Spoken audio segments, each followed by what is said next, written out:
يا عظيم أنت العظيم طاهر القلب نقي ذاكر لله. بسم الله الرحمن الرحيم. An Anasin dari Sayyidina Anas radhiyallahu ta'ala anhu, anna Rasulullah, sungguhnya Rasulullah sallallahu alaihi wasallam akhadha, telah mengambil saifan pedang yauma Uhudin, pada hari pertempuran Uhud.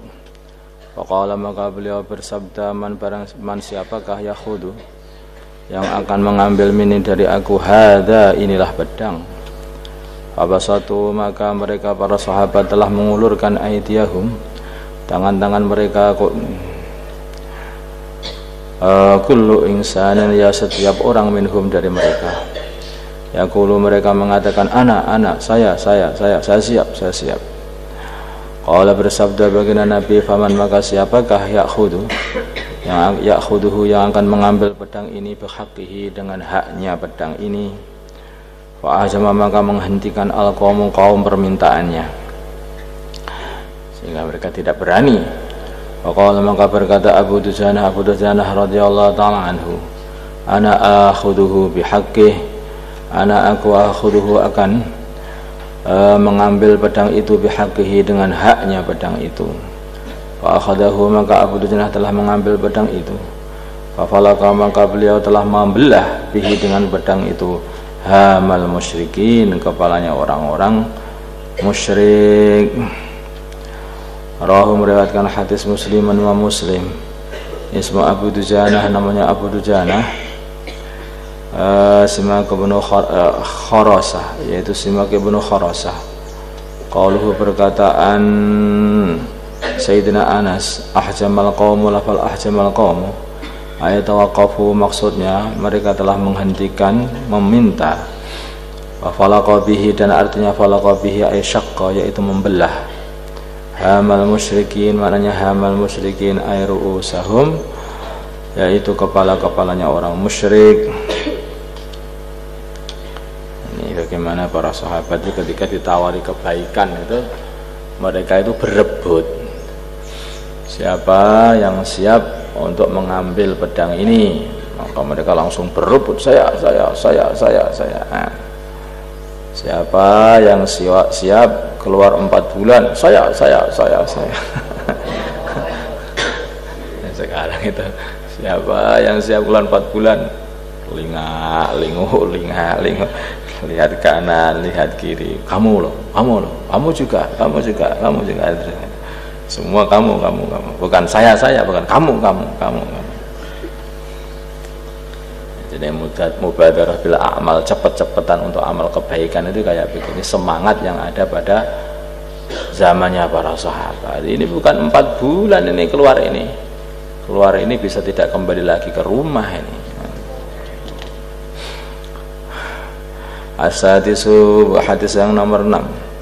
An Zubair bin Adi, dari Zubair bin Adi, qala, berkata Zubair, Ataina Anas bin Malik radhiyallahu ta'ala anhu, fasyakawna ilaihi ma nalqa minal hajjad. Ataina, kami telah mendatangi Anas bin Malik radhiyallahu ta'ala anhu. Fasyakawna, maka kami telah melaporkan ilaihi, kepada beliau, ma nalqa, apa yang telah kami rasakan, yang kami dapati, kami temui, minal hajjad, dari kezalimannya Hajjaj.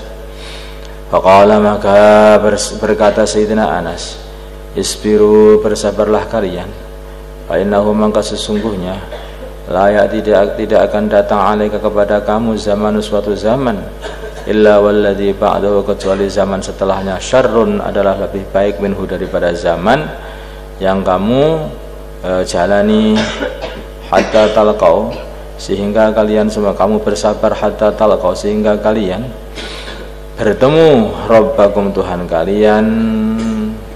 Sami'tu, aku mendengar kata-kata seperti ini, min nabiyikum, dari nabi kalian, sallallahu alaihi wasallam. Al-Bukhari.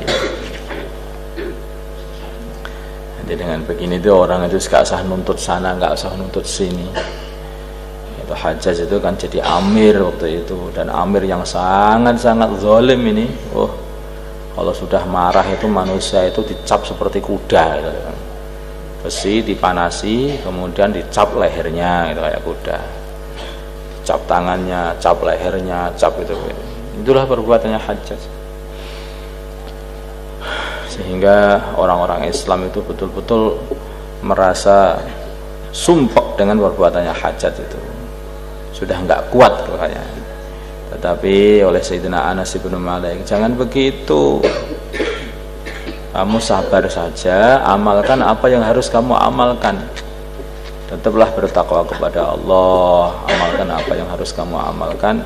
Hajjaj itu punya urusan sendiri dengan Allah, kalian punya urusan sendiri dengan Allah, maka sabarlah dengan urusanmu dengan Allah lah, sampai kamu sendiri bertemu dengan Allah Tuhan kalian.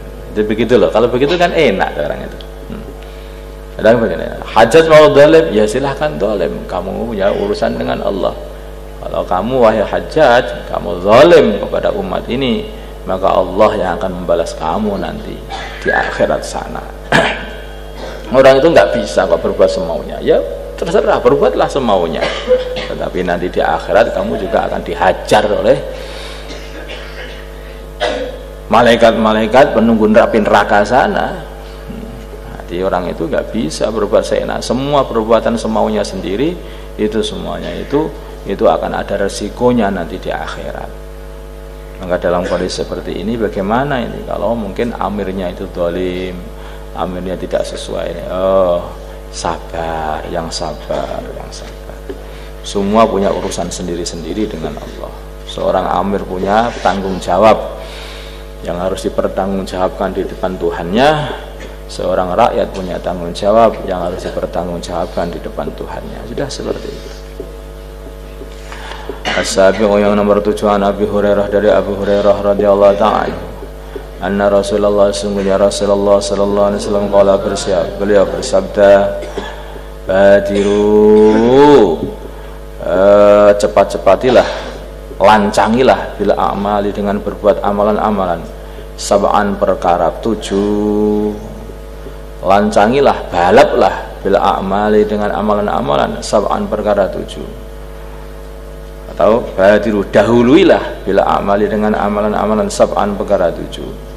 Hal tangtadiruna, tidaklah kalian semuanya menunggu, illa faqran, kecuali kefakiran manusia yang dapat melalaikan.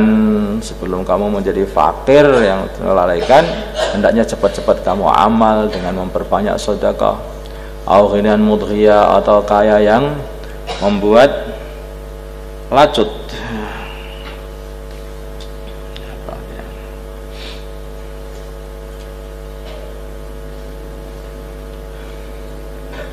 Lacut itu adalah yaitu mengamalkan perkara yang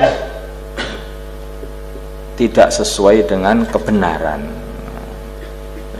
Tidak sesuai dengan kebenaran. Tidak sesuai dengan kebenaran. Lalu mengamalkan sesuatu yang tidak sesuai dengan kebenaran.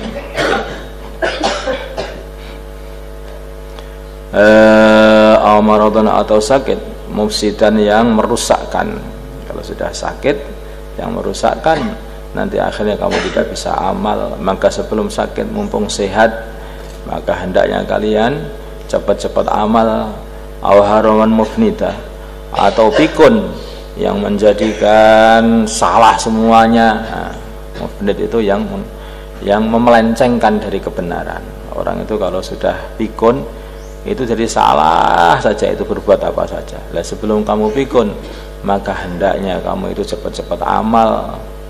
Awmatan mujhizan, atau kematian yang datang dengan cepat. Nah, kita tidak tahu kapan kematian itu, mendadak saja kematian itu. Orang itu besok mati, hari ini tidak tahu, bahkan nanti mati, hari ini dia tidak tahu. Maka sebelum datang kematian, hendaknya cepat-cepat amal. Awid dajjal, atau dajjal, kamu tidak menunggu kecuali hanyalah dajjal nanti kalau tidak itu. Dajjal ini, siapa saja yang bertemu dengan dajjal, walaupun dia itu mengaku imannya itu kokoh, tapi kalau sudah bertemu dengan dajjal, bisa-bisa dia itu akan terpelencengkan. Saking pinternya dajjal itu ngomong. ahli di dalam ngomong, ahli di dalam macam-macam lah. Kalau orang nggak betul-betul kokoh betul, mesti dia itu akan tertipu dengan Dajjal. Fasyarru ghaibin yuntadhar, maka Dajjal itu adalah seburuk-buruk perkara yang belum datang, yang sedang ditunggu-tunggu. Perkara ghaib, perkara yang belum ada tapi yang ditunggu-tunggu, nanti suatu hari mesti akan datang Dajjal yang akan menyebarkan fitnah ke seluruh dunia ini, yang akan menjadikan orang itu keluar dari agama. Awisah atau kiamat. Sa'atu, maka kiamat itu adha wa amar, adalah lebih agung, lebih besar dan lebih memahitkan. Sudah kiamat ya sudah, lebih pahit lagi, sudah nggak bisa apa-apa orang itu. Mau tobat sudah tidak bisa. Matahari sudah keluar dari sana barat, pintu tobat sudah ditutup, mau berbuat apa lagi? Dan itu kapan? Itu datangnya juga mendadak juga, kita tidak tahu. Rawa meriwayatkan hadis At-Tirmidzi wa qala hadisun hasan. As-samin, hadis nomor 8. Anhu, dari Abu Hurairah, anna Rasulullah, sungguhnya Rasulullah sallallahu alaihi wasallam qala, beliau bersabda, yauma Khaybar, pada pedang Khaybar, kalau untiannya sungguh aku akan memberikan hadhir rayata, bendera ini, rajulan, seorang laki-laki, yuhibbullah wa rasulahu, yang mencintai Allah dan utusannya Allah, yaftahu, yang akan membuka Allah ala yadaihi, yaftahu, yang Allah akan memenangkan gitu ya, ala yadaihi, di atas kedua tangannya laki-laki itu.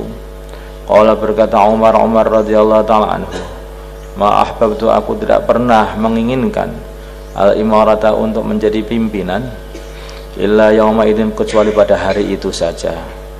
Sawartu, maka aku memperlihatkan diri laha, untuk mendapatkan pimpinan. Yang membawa bendera itu adalah pimpinan pasukan. Raja atau an ud'alaha, aku mengharapkan supaya aku ini dipanggil untuk diberi bendera itu. Pada maka memanggil Rasulullah sallallahu alaihi wasallam Ali bin Abi Thalib radhiyallahu taala anhu. Fa'atahu, maka baginda Nabi telah memberikan Ali iyaha, bendera itu. Faqala, dan beliau bersabda, imshi, berangkatlah, berjalanlah, wala taltafid, dan janganlah kamu menoleh, hatta yaftaha, sehingga membukakan, memberi kemenangan Allah alaika, atas dirimu. Fasara, engkau berjalan aliyun ali syai'an, sedikit. Semua waqafa, kemudian dia berhenti. Walam yaltafid, dan beliau tidak berani noleh. Nah, orang sudah diperintah jangan noleh, berangkat, nggak berani noleh walaupun masih ada pertanyaan. Fasaraha, maka dia berkata, ya Rasulullah sallallahu alaihi wasallam, ala madza uqatilun nas, atas apa aku memerangi orang-orang?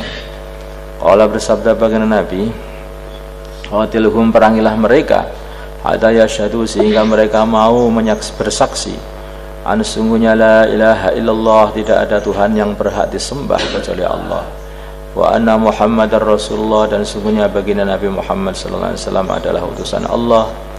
Fa idza fa'alu, bila mana mereka telah berbuat dzalika, seperti itu, yaitu mau bersyahadat la ilaha illallah Muhammad Rasulullah, faqad mana'u, maka sungguh mereka telah mencegah mingka, dari kamu, menyelamatkan mingka, dari kamu, dima'ahum, darah mereka, wa amwalahum, dan harta mereka, illa bihaqqiha, kecuali dengan haknya dima dan amwal, wa hisabuhum, dan urusan mereka ala Allah, atas Allah. Rawahu Muslim. Jadi orang itu kalau sudah bersyahadat, sudah urusannya atas Allah, itu tidak boleh diperangi, tidak boleh disakiti. Nah, ini Islam KTP ini, innalillahi, enggak ada. Memang Islam itu ya KTP itu. Kalau KTP-nya Islam ya berarti orang Islam. Lah kamu enggak punya KTP malahan. KTP apa ini kamu itu? KTP saja enggak punya malahan. Kayak tidak boleh seperti itu. Enggak boleh mengatakan orang Islam KTP. Islam ya KTP itu. Kalau KTP-nya Islam artinya dia orang Islam, saudara kita, tidak boleh kita sakiti. Jadi kalau gak patek tenanan itu Islamnya, itu urusannya kepada Allah, bukan urusanmu. Kamu mau jadi Gusti Allah, mau ngurus-ngurus seperti itu. Jangan ngurus-ngurus orang. Ada Islam A, Islam B, Islam C, Islam N, Islam S, apa itu? Ya Islam saja. Paham gak? Kalau orang itu ambil kita semua orang Islam, oh langsung umat itu jadi rukun. Tapi gara-gara ada embel-embel belakangnya Islam itu loh. Nah, Islam A, B, C, D, E, F, G itu. Islam kok dikasih embel-embel seperti itu. Nah, ini nggak boleh gitu. Pokoknya semua orang Islam adalah saudara-saudara kita. Semua orang Islam itu harus kita hormati. Semua orang Islam harus kita sayangi dan kita cintai. Kita tidak bisa mengukur ini orang Islam, ini Islam munafik, ini Islam nggak tenanan, Islam nggak bisa. Yang tahu itu hanyalah Allah. Dulu zaman baginda Nabi dikasih wahyu oleh Allah. Ini fulan, ini munafik, ini fulan munafik, dikasih wahyu baginda Nabi. Kalau kamu tahu kok ini munafik, ini tidak munafik, kayaknya kamu itu ngaku Nabi ya. Jangan hati-hati, paham dah? Juga seperti itu. Yang tahu itu hanyalah Allah. Baginda Nabi pun tidak tahu kalau tidak diberitahu oleh Allah Subhanahu wa taala. Makanya ketika kemarin kan sudah dibacakan hadisnya Ka'ab bin Malik ya. Yang mana ada 83 orang munafikin. Mereka beralasan, ya Rasulullah, kami tidak bisa berangkat karena ini, karena itu. Ya nggak apa-apa. Tapi baginda tahu itu orang-orang munafik. Ya. Tapi bagian Nabi, ya nggak apa-apa, itu begitu, karena mereka akan mendohirkan Islam. Kenapa bagian Nabi berbuat seperti itu bagian Nabi mengajari kita itu semua orang Islam atau orang yang mengatakan kalimat syahadat atau orang yang mengaku orang Islam, maka kita harus mengikramnya, tidak perlu meneliti, tidak perlu seperti itu. Terus kita ikram. Justru kalau kita ini berbuat baik dengan akhlak yang baik, orang-orang yang asalnya Islamnya itu mungkin saja itu masih di pinggiran sumur gampangannya itu, justru loh ternyata Islam itu begitu indah dan begitu bagus, teman-teman Islam begitu indah, begitu bagus, akhirnya mereka menjadi kokoh Islamnya dan kokoh imannya. Jadi orang itu kalau sudah masuk Islam, masuk dalam suasana kasih sayang, akhirnya jadi sewenang dan akhirnya kokoh. Seperti itu. Fatasyawartu artinya tasyawartu bisini dengan sin, bukan sin. Fatasyawartu al-muhmalati yang bersih dari titik. Wasabtu yaitu aku meloncat mutatalian untuk memperlihatkan diri biar dipilih. Memperlihatkan gini ya, biar dipilih aku gitu. Paham ya? Allahumma shalli wa sallim wa barik wa tarhamna ala sayyidina Muhammad wa ala ali sayyidina Muhammad wa sallallahu wa sallamta wa barakta wa tarhamna ala sayyidina Ibrahim wa ala ali sayyidina Ibrahim fil alamin innaka Hamidum Majid. Allahumma arham ummata sayyidina Muhammad, Allahumma ighfir li ummati sayyidina Muhammad, Allahumma aslih ummata sayyidina Muhammad, Allahumma alif baina qulubi ummati sayyidina Muhammad. اللهم انصر أمة سيدنا محمد اللهم أسم سلطانا نصيرا وصلى الله على سيدنا محمد النبي الأمي وعلى آله وصحبه وسلم والحمد لله رب العالمين. مولاي صل وسلم دائما